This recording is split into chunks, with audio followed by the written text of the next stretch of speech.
We'll start with the questions about the Salat first. Bismillahir Rahmanir Rahim.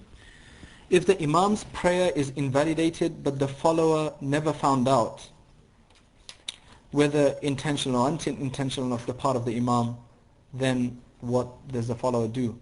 If the followers don't find out, then there's really nothing they can do. Inshallah, Allah will be forgiving. But if the Imam knows and he doesn't tell, then obviously he's going to bear a lot of the sin. Imams, have you ever noticed Imams' wudus never break? For some reason. Have you ever seen an Imam whose wudu broke and he walked out? How many of you have seen that? You must have seen it here. It's very difficult. Because there's this conscious, when you're an Imam, you'll know, and it's conscious that I'm letting people down. People are going to say this, people are going to say that. Then you think that, but I'm spoiling their prayer. For the Hanafis at least, for the Shafis it doesn't spoil their prayer. If the Imam's Salat breaks, destroys itself, the Shafi's prayer is fine, right? So I guess it's not a big issue for others, but for the Hanafis it's a big issue. Also the other thing is the Imam has to have an intention to be leading women for the Hanafi women's prayers to be correct behind an Imam. An Imam doesn't have to make intention to be an Imam to lead people. But the follower has to make intention to join himself and link himself to the Imam. But with women, the Imam has to have an intention that I am leading women. Otherwise, the women's prayer is not valid in the Hanafi school. Makes it very difficult sometimes. If someone is a follower, does he need to raise his voice with takbir? Just enough for himself to hear the initial Allahu Akbar. That's it. Is it necessary to recite the Quran in order during prayer, i.e. the first rak'ah should have earlier verses than rak'ah number 2? Yes, that's true. That's the way to recite. You should read a surah you should recite in the second rak'ah surah from after the first rak'ah. What you recited in the first rak'ah. Should not go backwards, you should go forward. Regarding recitation, does al-Fatiha cover the reverse requirement? No. The one verse requirement. Yes, the Fatiha would cover the one verse requirement, which means that if somebody only recited Fatiha, his qira'ah, his fard would be done, but he'd be missing a wajib for not reciting anything else. On planes traveling west, a single prayer time may extend for many hours. How do we determine prayer times? A prayer during a plane ride will be determined by the area you're in at that time. So if you're traveling west, then you'll have a lot of time to pray. But if you're traveling east, then you'll be praying, within 2 hours you may be praying 3 salats. Right? So you have to go by the area. Just like you would break your fast according to where you are, wherever you see Maghrib. So you don't say that in California, I've still got 3 hours left. But when you get to New York, it's Maghrib already. How to determine Qibla on planes? Very easy. Nowadays they have this one channel where they actually show you which direction they're going in. And if you're on Jordanian or Emirat or Saudi, they actually show you the Qibla. Otherwise, ask them to show them your route.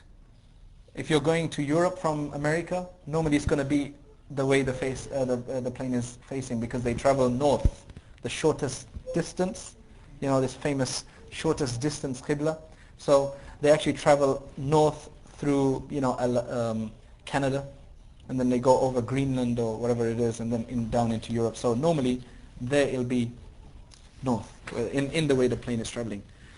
In terms of the sajda, are the elbows meant to touch the ground? In the Hanafi madhab, the women sajda, the men's sajda is such that the hands have to be kept up. If you get tired, then it's permissible to put them on your sides, but it's not permissible to put them on the ground, because the Prophet ﷺ said, don't spread them like dogs spread their hands on the ground. This only applies to men. For the women, it doesn't apply, because the women's sajda needs to be very compacted, where the chest, stomach area touches the thighs and the hands are together on the side, and they could be touching the ground. The women are excluded from this hadith, at least according to the Hanafi school. What if you pray on a huge rug, a portion of which is najis? Can you pray on the section that is clean? Yes, you can, as long as it's so large that it doesn't, when you're praying on the clean portion, the dirty or the impure portion does not move. I mean, it's a nice thick rug, it's not going to move. And to clarify, for sunnah prayer, it is necessary to recite something for every rak'at of the prayer. That is true. You have to recite Fatiha plus some surah or verses in every rak'ah. Is the sunnah for a nafil prayer to recite al-Fatiha plus one or more ayah in every rak'at, or is it sufficient to simply recite al-Fatiha alone? A nafil prayer is the same as sunnah prayer, where you have to recite in every single rak'ah. Every single rak'ah, surah, Fatiha plus surah. What if with regards to the timing of Salat, what is the opinion of the schools, Hanafi, Shafi'is, etc., as to the time within which Maghrib Salat must be offered? How much time is there to offer this Salat in a contemporary sense? I.e., must it be within 15 minutes of Adhan, within 30 minutes, 15 minutes before the stars show?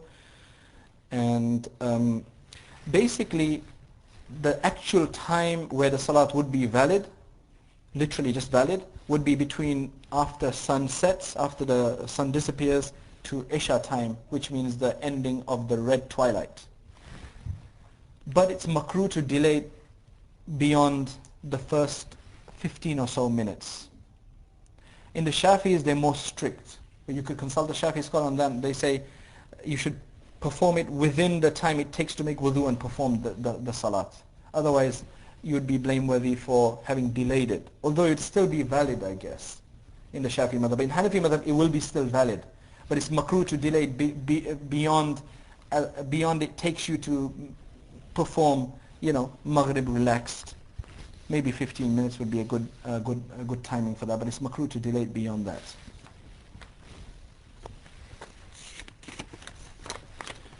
In sajda for women, is it required that the elbow touches the ground or not? We answered that one already, that it's an exception for them. Can you pray in a garden on dry grass? Yes, you can. You can pray on any clean, pure place, whether it's carpeted or not carpeted, ground, gravel, anything. As long as you meet the criteria, which is your forehead touches the ground, find something solid. Likewise, if it's dry grass, it shouldn't be so piled up that you'll just be sinking and sinking and sinking.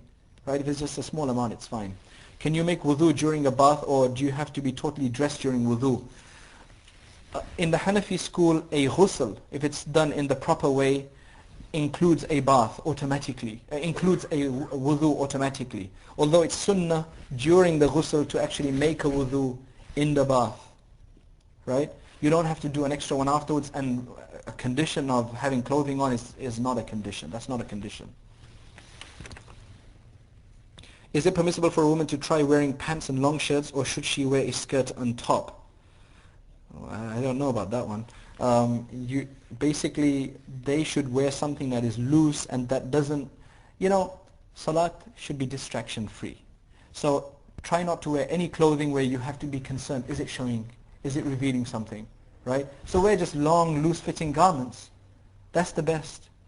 When you say pants and long shirt, pants are getting tighter by the day. So wallahu alam, if it's baggy pants, maybe that would be permissible, but it's best, I would say it's probably best to have a long dress or a long robe or a long, what do you call that?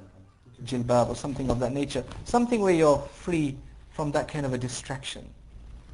And it meets the requirement, which is that it's loose and it's not exposing whatever. What about du'a al-istiftah at the beginning of prayer? That's sunnah. We haven't covered the sunnah yet, that's why we didn't cover that. So, subhanakallahumma wa bihamdika. وتبارك اسمك وتعالى جدك ولا إله غيرك. This is sunnah. It's not fard or wajib, but it's sunnah. It should be recited. And if you lost concentration during the prayer, should you repeat the prayer? It's not necessary. It's not necessary, but it's better to repeat the prayer, but it's not necessary. Can you recite 2 small surahs in the same rak'ah?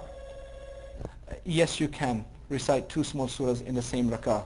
And when you go for ruku, do you raise the hands during saying Allahu Akbar?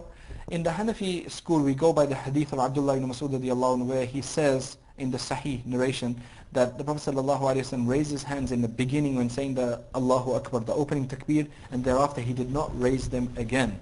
There's a hadith in Muslim which says that the Prophet ﷺ saw the Sahaba raising their hands and he said that مَا لِي أَرَاكُمْ رَافِعِي أَيْدِيكُمْ why is it that I keep seeing you raising your hands? So raising the hands was an action that was in the earlier part of Islam, but it was later abrogated. Just like there are ahadith which mention that the Prophet, that the Sahaba or the Muslims, they raised their hand in 7 different parts of the prayer, which even Shafis or others don't do nowadays, which is between the 2 sajdas and in other places as well, which nobody does. So we believe that they were there in action, but then they were later abrogated. And that's what the Hanafi say. But the difference of opinion is not an issue like it becomes makruh tahrimi to raise your hand. So if a Hanafi did raise his hands, it would be okay. It's just the less superior thing to do. It's the less superior thing to do.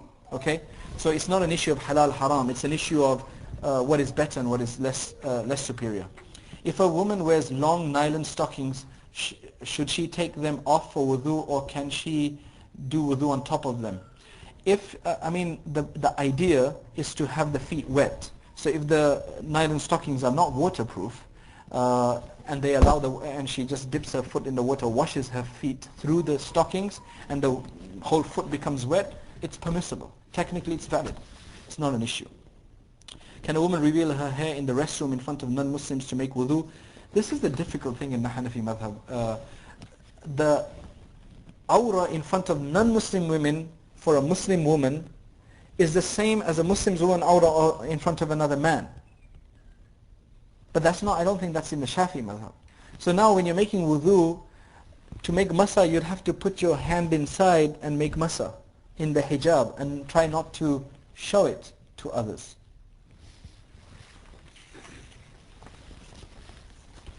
To the best of one's ability. What should one do if he is unsure if he is praying the 4th or the 3rd rak'ah? And what implications does that have on the tashahhud? This is a long issue. We'll cover that next time. It's going to come actually in the book as well. I'm going to leave that for next time because I'm trying to finish these off. Do you have to hear yourself say the opening takbir in sunnah, nafil or qada prayers? In every single prayer, for that prayer to be valid, you have to. And the other thing, remember this. Before you begin the prayer, the salat is going to be either fard or wajib or sunnah or nafil. Once you begin the prayer and you've committed yourself, it becomes fard. What does that mean? Let's say you wanted to make 2 rakats optional prayer, you're feeling really pious, right? And one day you decided after Isha you came home, I'm going to make 2 rakats of prayer. It was optional for you to begin with. Once you said Allahu Akbar and began, now if you broke your prayer, you'd have to repeat that prayer. It's fard on you, it's necessary to make a qada of that prayer, to repeat that prayer basically. And if Imam ends the prayer before you have finished tashahhud, should you finish your tashahhud or end closely with the Imam? If it's tashahhud, then you should quickly complete it and then finish your salat off. But this does not relate to other wajibs. Because in this case, you're not really going to delay much. So you can finish off your tashahhud and then quickly. Can you clarify what is khilaf al-awla? Khilaf al-awla is the lesser of 2 ways. It's not haram or makruh, but it's just there's 2 ways and it's better to abstain from it. Khilaf al-awla means it's better to abstain, but if you did it, it won't be any major sin. Can you give an example of saying the intention of salat when praying alone and when praying behind the imam? When praying alone, your intention should be, oh Allah, I'm making this 4 rakats of sunnah prayer, of dhuhr for you. You can say in front of the qibla, facing the qibla. You can say that. Allahu Akbar. That's it. And behind the imam, I am making these 4 rakats of dhuhr, fard, behind this imam. For Allah. Is there a difference in how men and women pray? There is a difference. With everything that we mentioned, there was not much difference except in the sajda, but we'll mention that specifically. I'll keep this question, we'll mention that specifically later on. What should the positions of the hands and arm be in sujood? The hands should be placed, we'll do this when we do the sunnah, the palm should be placed in the same position that you start with. In the Hanafi madhab, it's sunnah to raise the hands up to the ears and to touch the earlobe with the thumb, and to keep the palms straight in front of the qibla, right? So that's the same position you'll put your hands, except the thumb doesn't have to be that way when you're making sajda. So it should be parallel to your ears, right to the side of your head. And the arm should be raised up in sajda. And there's a hadith which is in Bukhari which mentions that the Prophet ﷺ used to leave so much gap in between his, in between him when he's making sajda that a small goat, small child of a goat, a kid could pass through, right? But if you're in a crowd, if you're in a jama'ah, then you won't extend that much, otherwise you'll irritate somebody else. But this is for men. The women should be as contracted together as possible in sajda. What is the difference between an act of kufr or a belief in kufr? It's the same thing. If it leads to kufr, it's the same thing. But an act of kufr, if you did it without this is actually a lengthy subject. We'll have to talk about it some other time. While praying, what is your aura becomes exposed, the hijab of a woman comes off. If you're able to pull it back within 3 subhanallah, you've salvaged your prayer. Otherwise, you'll have to start again. Your prayer is broken. In other schools, do you have to have a verbal intention? Example, Shafi'i. Wallahu alam. And some people are saying, yes, you do. I don't know. You have to have a verbal intention. Inni wajjahtu wajhiya lilladhi or something? Before the prayer. You have to? Oh, okay. In the Hanafi, no. In the Hanafi, the verbal is sunnah. It's not. It's better. It's not necessary because intention is to do with the mind. But maybe in the other madhahib, it seems like in the Shafi'i madhab, it's necessary. Wallahu alam. Huh?